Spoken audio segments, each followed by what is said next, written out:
ಸುದ್ದಿಸಾಕ್ಷಿ news ಚಾನಲ್ಗೆ ಸ್ವಾಗತ. ಮುಂಬರುವ ಚಿಕ್ಕಬಳ್ಳಾಪುರ ನಗರಸಭೆ ಚುನಾವಣೆಯಲ್ಲಿ ಅಧಿಕಾರದ ಚುಕ್ಕಾಣಿಯನ್ನು ಹಿಡಿಯಲೇಬೇಕೆಂದು ಪಣ ತೊಟ್ಟಿರುವ ಕಾಂಗ್ರೆಸ್ ಪಕ್ಷದವರು ವಾಮ ಮಾರ್ಗದ ಮೂಲಕ ಅಧಿಕಾರವನ್ನು ಪಡೆಯಲು ರಾಜಕೀಯ ಕುತಂತ್ರವನ್ನು ನಡೆಸುತ್ತಿದ್ದಾರೆ ಎಂದು ಬಿಜೆಪಿ ಪಕ್ಷದ ಹಿರಿಯ ಮುಖಂಡರಾದ ಕೆ.ವಿ. ನವೀನ್ ಕಿರಣ್ ಕಾಂಗ್ರೆಸ್ ಪಕ್ಷದ ವಿರುದ್ಧ ಹರಿಹಾಯ್ದರು. ಅವರು ಚಿಕ್ಕಬಳ್ಳಾಪುರ ನಗರದಲ್ಲಿನ ಪತ್ರಕರ್ತರ ಭವನದಲ್ಲಿ ನಡೆದ ಪತ್ರಿಕಾಗೋಷ್ಠಿಯನ್ನು ಉದ್ದೇಶಿಸಿ ಮಾತನಾಡುತ್ತಿದ್ದರು. ನಗರಸಭೆ ಚುನಾವಣೆಯನ್ನು ಗೆಲ್ಲಲೇಬೇಕೆಂದು ಕುತಂತ್ರ ನಡೆಸುತ್ತಿರುವ ಕಾಂಗ್ರೆಸ್ ಪಕ್ಷದ ಮುಖಂಡರುಗಳು ಇತ್ತೀಚೆಗೆ ಅಕ್ರಮವಾಗಿ ಮತ್ತು ಕಾನೂನು ಬಾಹಿರವಾಗಿ 3 ಮಂದಿ ವಿಧಾನ ಪರಿಷತ್ ಸದಸ್ಯರ ಹೆಸರುಗಳನ್ನು ಚಿಕ್ಕಬಳ್ಳಾಪುರ ನಗರದ ಮತದಾರರ ಪಟ್ಟಿಗೆ ಸೇರ್ಪಡೆಗೊಳಿಸಿ ಆ ಮೂಲಕ ಅವರ ಮತಗಳನ್ನು ನಗರಸಭೆ ಚುನಾವಣೆಯಲ್ಲಿ ಪಡೆಯಲು ರಾಜಕೀಯ ಷಡ್ಯಂತ್ರವನ್ನು ನಡೆಸಿದ್ದಾರೆ ಎಂದು ಕಿಡಿಕಾರಿದ ಅವರು, ಸದರಿ ಕಾನೂನು ಬಾಹಿರ ಕೃತ್ಯದ ವಿರುದ್ಧ ನಾವುಗಳು ಕಾನೂನು ಸಮರ ನಡೆಸಿ ಅಕ್ರಮದಲ್ಲಿ ಭಾಗಿಯಾಗಿರುವ ಅಧಿಕಾರಿಗಳಿಗೆ ತಕ್ಕ ಶಾಸ್ತಿ ಮಾಡುವುದಾಗಿ ಎಚ್ಚರಿಕೆ ನೀಡಿದರು. ಪತ್ರಿಕಾಗೋಷ್ಠಿಯಲ್ಲಿ ಬಿಜೆಪಿ ಪಕ್ಷದ ಹಿರಿಯ ಮುಖಂಡರಾದ ಕೆ.ವಿ. ನಾಗರಾಜ್, ಆನಂದ್ ರೆಡ್ಡಿ, ಮುನಿಕೃಷ್ಣ, ಮಂಜುನಾಥ್, ಶ್ರೀನಿವಾಸ್ ಹಾಗೂ ಇನ್ನಿತರರು ಉಪಸ್ಥಿತರಿದ್ದರು. ವರದಿ ಜಯರಾಮ್, ಕ್ಯಾಮರಾಮನ್ ವೀರನಾಗ್ ಜೊತೆಯಲ್ಲಿ ಸುದ್ದಿಸಾಕ್ಷಿ ನ್ಯೂಸ್ ಚಿಕ್ಕಬಳ್ಳಾಪುರ. ಎಲ್ಲ ನಿಮಗೆ ತಿಳಿದಿರ್ತಕ್ಕಂಥ ವಿಚಾರ, ಮೊನ್ನೆ ನಾವು ಮಾನ್ಯ ಜಿಲ್ಲಾಧಿಕಾರಿಗಳನ್ನ ಎಲ್ಲ ಮುಖಂಡರು ಸೇರಿ ಭೇಟಿ ಮಾಡಿ, ಸರ್ ನಗರಸಭೆ ಅಧ್ಯಕ್ಷರ ಚುನಾವಣೆ ದಿನಾಂಕ ನಿಗದಿ ಆಗಿಲ್ಲ, ಅದನ್ನು ನಿಗದಿ ಮಾಡಿಸಿ ಅಂತ ಹೇಳಿ ಒಂದು ಮನವಿಯನ್ನು ಮಾಡಿದ್ವಿ. ಅದರ ಜೊತೆಗೆ ಅನಧಿಕೃತವಾಗಿ ಮತ್ತು ಕಾನೂನು ಬಾಹಿರವಾಗಿ ಒಂದಷ್ಟು ವಿಧಾನ ಪರಿಷತ್ತಿನ ಸದಸ್ಯರನ್ನ ಈ ಒಂದು ನಗರಸಭೆ ಅಧ್ಯಕ್ಷ ಉಪಾಧ್ಯಕ್ಷರ ಚುನಾವಣೆಯಲ್ಲಿ ಮತದಾರರಾಗಿ ಅವರನ್ನು ಸೇರಿಸ್ತಕ್ಕಂತಹ ಒಂದು ಕಾನೂನು ಬಾಹಿರವಾದಂತಹ ಕೆಲಸ ಆಗ್ತಾ ಇದೆ ಅಂತಕ್ಕಂಥ ಒಂದು ಗುಮಾನಿ ನಮಗೆ ಇತ್ತು. ಇದನ್ನ ಅವಕಾಶ ಕೊಡಬಾರದು ಅಂತ ಹೇಳಿ ನಾವು ಮಾನ್ಯ ಜಿಲ್ಲಾಧಿಕಾರಿಗಳಿಗೆ ಮನವಿಯನ್ನು ಕೊಟ್ಟಿದ್ದೀವಿ. ಆದರೆ ಇವತ್ತು ಬೆಳಗ್ಗೆ ನಮ್ಮ ಚಿಕ್ಕಬಳ್ಳಾಪುರದಲ್ಲಿ 2 ವಿಧಾನ ಪರಿಷತ್ ಸದಸ್ಯರನ್ನ ನಾಮಪತ್ರದಲ್ಲಿ, ಅಂದರೆ ಏನು ಅಧ್ಯಕ್ಷ ಮತ್ತು ಉಪಾಧ್ಯಕ್ಷರ ಚುನಾವಣೆಯ ವೋಟರ್ ಲಿಸ್ಟ್ ಅಲ್ಲಿ ಅವರನ್ನ ಇನ್ಕ್ಲೂಡ್ ಮಾಡ್ತಕ್ಕಂಥ ಕೆಲಸ ಆಗಿದೆ. ಇದು ಕಾನೂನು ನಮಗೆ ತಿಳಿದಿರುವ ಹಾಗೆ ಯಾರೇ ಆಗಲಿ ವಿಧಾನ ಪರಿಷತ್ ಸದಸ್ಯರಿಗೆ ಅವರಿಗೆ ಅರ್ಹತೆ ಇದೆಯಾ ಇಲ್ವಾ ಇದರ ಬಗ್ಗೆ ನಾನು ಪ್ರಶ್ನೆ ಮಾಡ್ತಾ ಇಲ್ಲ. ಆದರೆ ಯಾರೇ ಆಗಲಿ ಒಂದು ನಗರಸಭೆಯಲ್ಲಿ ಅಧ್ಯಕ್ಷ ಮತ್ತು ಉಪಾಧ್ಯಕ್ಷ ಚುನಾವಣೆಯಲ್ಲಿ ಮತ ಚಲಾವಣೆ ಮಾಡಬೇಕಾದ್ರೆ ನಮಗೆ ತಿಳಿದಿರೋ ಕಾನೂನಿನ ಪ್ರಕಾರ ಕನಿಷ್ಠ 6 ತಿಂಗಳಿಂದ ಈ ಒಂದು ಭಾಗದಲ್ಲಿ ವಾಸವಾಗಿರಬೇಕು, ಈ ನಗರದ ಚೌಕಟ್ಟಿನಲ್ಲಿ ವಾಸ ಆಗಿರಬೇಕು ಮತ್ತು ಅವರ ಒಂದು ಹೆಸರು ಚಿಕ್ಕಬಳ್ಳಾಪುರ ವಿಧಾನಸಭಾ ಕ್ಷೇತ್ರದ ಮತದಾರರ ಪಟ್ಟಿನಲ್ಲಿ ಅವರ ಹೆಸರು ನಮೂದಾಗಿರಬೇಕು. ಇದು ನಮಗೆ ತಿಳಿದಿರ್ತಕ್ಕಂಥ ಕಾನೂನು. ಮಾಧ್ಯಮದ ಸ್ನೇಹಿತರು ತಮ್ಮನ್ನೇ ಕೇಳ್ತೀನಿ ನಾನು, ಇವತ್ತು ಕೋಲಾರದ ಅನಿಲ್ ಅವರು ಯಾವತ್ತು ಚಿಕ್ಕಬಳ್ಳಾಪುರದಲ್ಲಿ ವಾಸ ಇದ್ರು ಅಥವಾ ಬೆಂಗಳೂರಿನ ಎಂ.ಆರ್. ಸೀತಾರಾಮರವರು ಅವರ ಭವ್ಯವಾದಂಥ ಬಂಗ್ಲೆಯನ್ನ ಬಿಟ್ಟು ಚಿಕ್ಕಬಳ್ಳಾಪುರದಲ್ಲಿ ಬಾಡಿಗೆ ಮನೆ ಮಾಡ್ಕೊಂಡಿದ್ದಾರೆ ಅಂತಂದ್ರೆ ಇದನ್ನ ನಂಬುವಂತದ್ದ? ಇದನ್ನ ಯಾರಾದ್ರೂ ನಂಬಲಿಕ್ಕೆ ಸಾಧ್ಯ ಇದೆಯಾ? ಇದನ್ನ ನಾವಿವತ್ತು ಮಾಧ್ಯಮದ ಮುಖಾಂತರ ಇವತ್ತು ಏನು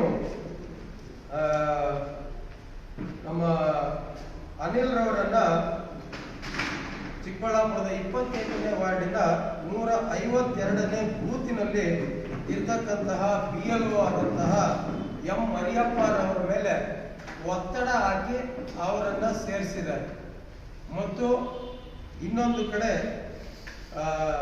ವಾರ್ಡ್ ನಂಬರ್ 15 ಮತ್ತು 19ರಲ್ಲಿ ಬರ್ತಕ್ಕಂತಹ 161 ಬೂತ್ ನಂಬರ್, ಇದರ BLO ಆಗಿರ್ತಕ್ಕಂತಹ ರಮೇಶ್ ಕುಮಾರ್ ಅವರು 15 ಮತ್ತು 19 ವಾರ್ಡ್ CMC ಲೇಔಟ್ ನಲ್ಲಿ ಇರ್ತಕ್ಕಂತಹ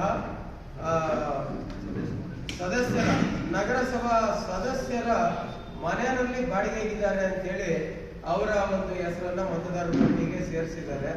ನಿಜವಾಗ್ಲೂ ಸಹ ಇದನ್ನ ನಂಬತಕ್ಕಂಥದ್ದ? ಎಂ.ಆರ್. ಸೀತಾರಾಮ್ ಅವರು ಬಾಡಿಗೆ ಮನೆಯಲ್ಲಿ ಇರ್ತಕ್ಕಂಥದ್ದನ್ನ ನಾವು ಯಾರಾದ್ರೂ ನಂಬಲಿಕ್ಕೆ ಸಾಧ್ಯನಾ? ಕೋಲಾರದಲ್ಲಿ ಸ್ಥಿರವಾಗಿರ್ತಕ್ಕಂತಹ ಅನಿಲ್ ಕುಮಾರ್ ಅವರು ಇಲ್ಲಿ ಕೊರ್ಚಲ್ಪೇಟೆನಲ್ಲಿ ಬಂದು ಮನೆಯಲ್ಲಿ ವಾಸವಾಗಿದ್ದಾರೆ ಅಂತಂದ್ರೆ ಅದು ನಾವು ನಂಬತಕ್ಕಂಥ ವಿಚಾರನ? ಮಾಧ್ಯಮಗಳ ಮುಖಾಂತರ ನಾನು ಹೇಳೋದು ಒಂದೇನೇನೆ ನೋಡಿ, ಇವತ್ತು ಕಾಂಗ್ರೆಸ್ ಪಕ್ಷದವರು ನಗರಸಭೆ ಅಧ್ಯಕ್ಷ ಮತ್ತು ಉಪಾಧ್ಯಕ್ಷರ ಚುನಾವಣೆಯಲ್ಲಿ ಸೋಲನ್ನ ಹೋಗ್ತೀವಿ ಅಂತಕ್ಕಂಥ ಒಂದು ಹತಾಶೆಯಿಂದ ಈ ರೀತಿಯಾದಂತಹ ಅನೈತಿಕ ಅನಧಿಕೃತವಾಗಿ ಕೆಲಸಗಳನ್ನ ಮಾಡ್ತಕ್ಕಂಥದ್ದು ವಾಮ ಮಾರ್ಗದಲ್ಲಿ ಬಂದು ಈ ಅಧ್ಯಕ್ಷ ಗಾಡಿಯನ್ನ ಹಿಡಿಯಲಿಕ್ಕೆ ಪ್ರಯತ್ನವನ್ನ ಮಾಡ್ತಾ ಇದ್ದಾರೆ. ಕಾಂಗ್ರೆಸ್ ಅಲ್ಲಿ ಗೆದ್ದಿರ್ತಕ್ಕಂಥ ಅಭ್ಯರ್ಥಿಗಳನ್ನ ಅವರ ವಿಶ್ವಾಸವನ್ನ ಗಳಿಸಲಿಕ್ಕೆ ಸಾಧ್ಯ ಆಗದೆ ಅವರನ್ನೆಲ್ಲ ಕೈ ಚೆಲ್ಲಿ ಇವತ್ತು ಹೋಗಿ ವಿಧಾನ ಪರಿಷತ್ನ ಸದಸ್ಯರುಗಳನ್ನ ಕರ್ಕೊಂಡ್ಬಂದು ಮತದಾನ ಮಾಡಿಸುವಂತ ಕೆಲಸವನ್ನ ಮಾಡ್ತಾ ಇದ್ದಾರೆ. ಇದರ ಜೊತೆಗೆ ಇವತ್ತು ಮತ್ತೋರ್ವ ರೂಪಶ್ರೀ ಎಮ್ಮೆ ಎಂಬತಕ್ಕಂಥವರು 183ನೇ ಬೂತಿನ PLO ಅವರ ಮೇಲೆ ಸತತವಾಗಿ ಎಲ್ಲ ಹಂತದಲ್ಲೂ ಸಹ ಒತ್ತಡವನ್ನ ಹಾಕಿ ಏನಾದ್ರೂ ಮಾಡಿ UB ವೆಂಕಟೇಶ್ ಅವರ ಹೆಸರನ್ನ ತಾವು ಸೇರಿಸಲೇಬೇಕು ಅಂತ ತುಂಬಾ ಒತ್ತಡ ಹಾಕಿದ್ದಾರೆ. ಆ PLO ಅಂತೂ ಸರ್ ನಾನು ರಾಜೀನಾಮೆ ಕೊಟ್ಬಿಡ್ತೀನಿ, ನನ್ನ ಕೈಯಲ್ಲಿ ಈ ರೀತಿ ಕೆಲಸ ಮಾಡಿಸ್ಬೇಡಿ ಅಂತ ಗೋಗರೆದಿದ್ದಾರೆ. ಇದನ್ನ ಮಾಧ್ಯಮಗಳ ಮುಖಾಂತರ ನಾವು ಯಾವ BLOಗಳು ಇವತ್ತು 152ನೇ ವಾರ್ಡಿನ M ಮರಿಯಪ್ಪ ಅವರಾಗಿರ್ಬೋದು ಅಥವಾ 161ನೇ ಬೂತಿನ ರಮೇಶ್ ಕುಮಾರ್ ಅವರಾಗಿರ್ಬೋದು, ಇವರಿಬ್ಬರ ಮೇಲೆ ನಮ್ಮ ಭಾರತೀಯ ಜನತಾ ಪಕ್ಷದ ವತಿಯಿಂದ ಕಾನೂನು ಕ್ರಮ ಈಗಾಗಲೇ ಕೋರ್ಟ್ ನಲ್ಲಿ ಇವರ ವಿರುದ್ಧ ದಾವೆ ಹೂಡಲಿಕ್ಕೆ ವಕೀಲರಿಗೆ ಈಗಾಗಲೇ ನಾವೆಲ್ಲವನ್ನು ಸಹ ಮಾತಾಡಿ ಇಟ್ಟಿದ್ದೇವೆ.